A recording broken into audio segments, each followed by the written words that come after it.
Napoleon Bonaparte is, without doubt, one of the most significant figures of 19th century Europe. Elected as the first consul of France in 1799, he declared himself emperor in 1804 and embarked on a massive bid to conquer Europe, as well as engaging in a bitter struggle with England. A brilliant strategist and an incomparable head of state, he nevertheless suffered defeats, firstly in Spain and then in the Russian campaign of 1812.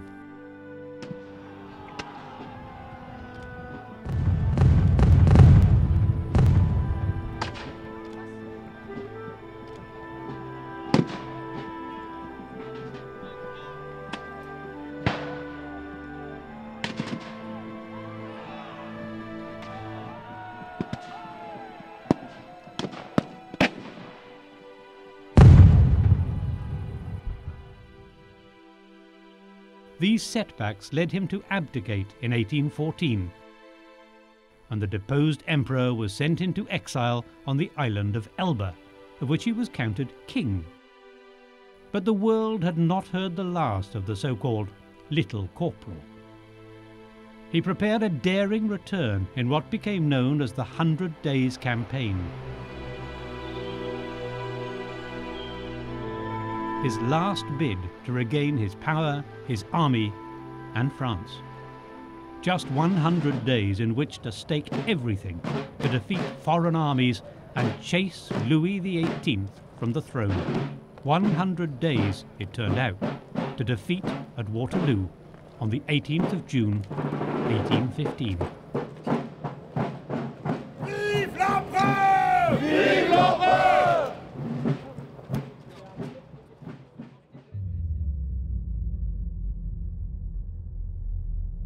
In 1814, the Allied powers defeated Napoleon and forced him into exile on the island of Elba, off the coast of northern Italy. The victors then met in Vienna to settle the future of Europe and France.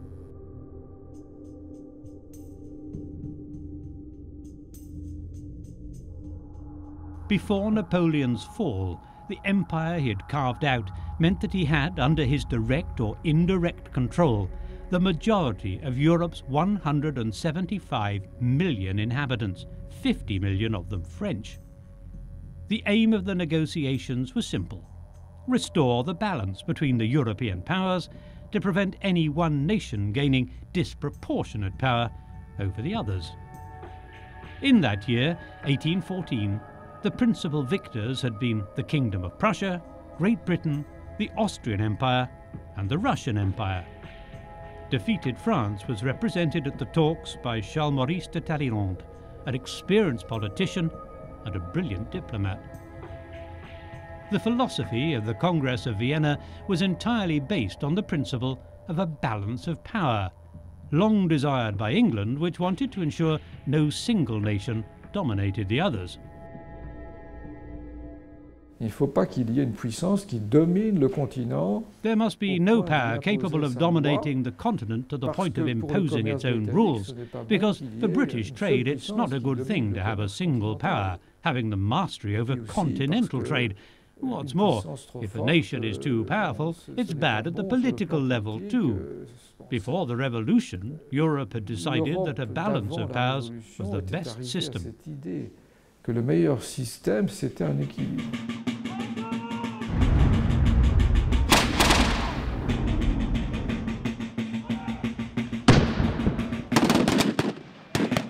Napoleon was the heir of the French Revolution. When he became first consul, effectively the Republic's head of state, he inherited a territory far larger than that of France's Ancien Régime. It was already a France with a European dimension, which stretched all the way to the banks of the Rhine and encompassed sister republics. In other words, countries that were dependencies of France. They're known as the vassal states. Napoleon had largely dominated Europe and imposed French rule. This vision was made possible by the fact that at that time, French was the dominant language among the continent's elite.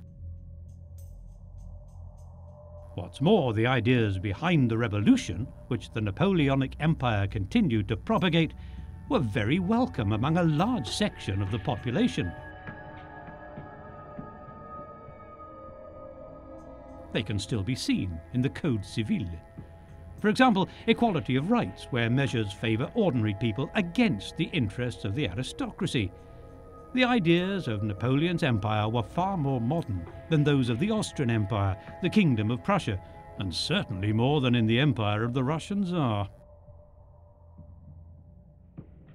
In this way, Napoleon was increasingly viewed as a beacon of modernity by certain influential and highly thought of Europeans, such as the great German philosophical thinkers like Goethe and Hegel, who saw Napoleon as a man of the future.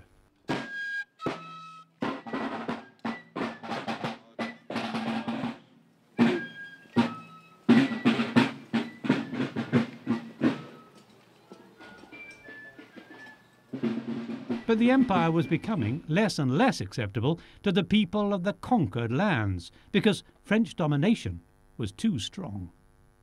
From the moment Napoleon declared a continental blockade against England and prevented the flow of products to and from Great Britain, he undermined the trade and supply systems of entire countries. For the major ports of Europe, it caused a catastrophic decline. Ordinary people were also affected, finding themselves unable to obtain a wide range of products, such as coffee or sugar.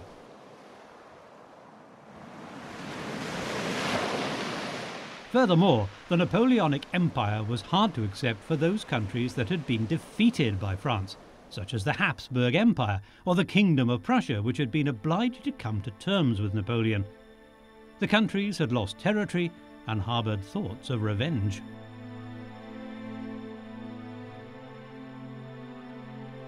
It was the Russian campaign of 1812 that brought about the fall of the empire.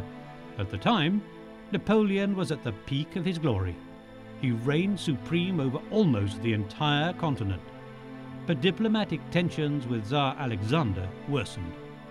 Russia, rich in raw materials but with precious few manufacturing industries, suffered hugely from the continental trade embargo. Alexander decided to lift the blockade, which infuriated Napoleon and led him on the road to war. It was a campaign badly planned and militarily reckless.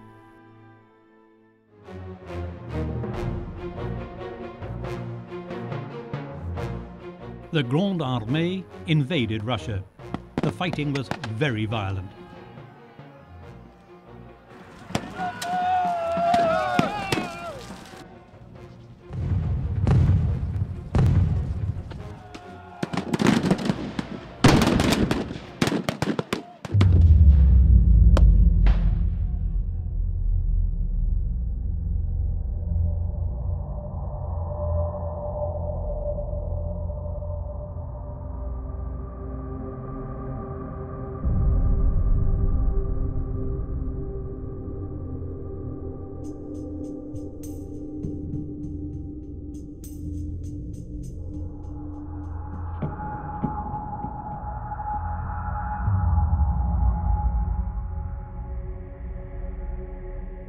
Lacking both victories and the ultimate prize, Moscow, the French were forced to fight a rearguard action as they retreated.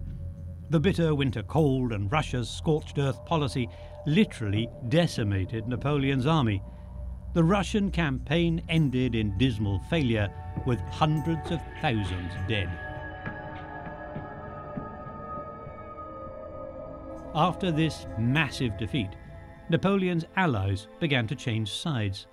They conspired against France to overthrow the rule it had imposed on the continent, and it was Britain that was the driving force behind these new coalitions. La puissance française était devenue beaucoup trop grande. Here, French power had become much too great. No one had seen anything like it before. It was far greater than the power of Louis XIV had been. You don't do deals with a country that powerful. It isn't normal. It sows the seeds of discontent. England was therefore the driving force of the coalitions against Napoleonic France, which had become too powerful in their eyes. des coalitions contre la France napoléonienne qui étaient trop fortes à ses yeux. After the Battle of Leipzig in 1813, the coalition managed to drive the French army out of Germany. What came next was the campaign in France in 1814, the defeat of Napoleon and his abdication and exile.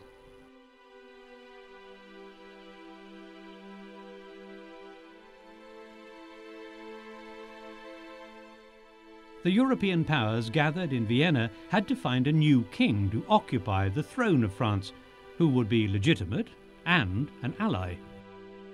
The European powers gathered in Vienna had to find a new king to occupy the throne of France, who would be legitimate and an ally. The Congress considered a number of possible candidates. There was Louis XVIII, the brother of Louis XVI, who had been beheaded after the Revolution. They also considered Napoleon's brother, l'Aiglon. Some even considered the possibility of a republic. The Congress finally decided to opt for Louis XVIII, despite his lack of popularity, which could lead to problems in the future. He arrived in France in April 1814 and gave the people who'd been denied power a constitutional charter.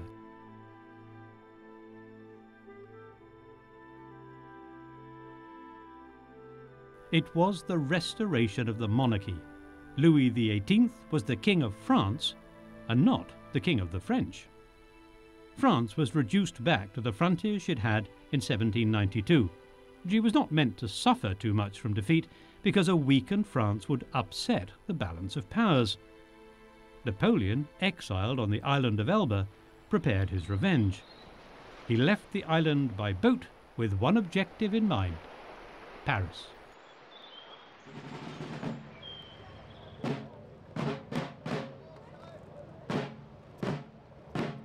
Napoleon disembarked at Golfe-Juin on the Côte d'Azur, not far from Cannes. French troops occupying the coast were unsure how to react.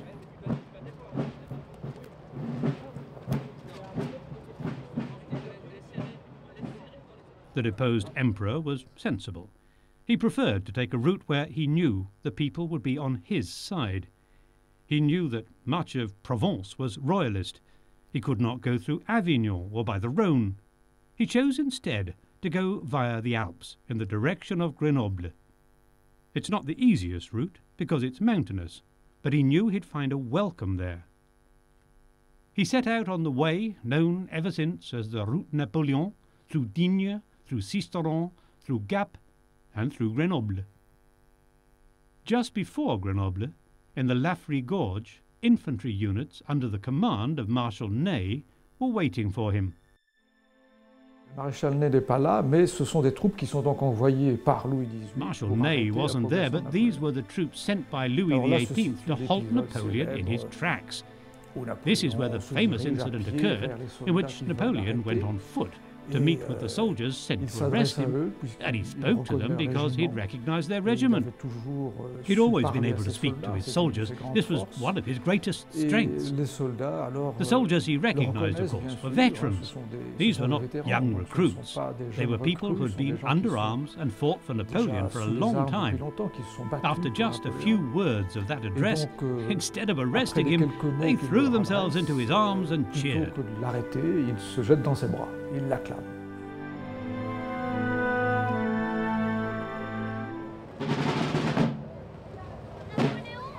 Those first troops rallied to him, and they set off again towards Grenoble. They found the gates of the large town open to them, despite the orders of Louis XVIII to close them.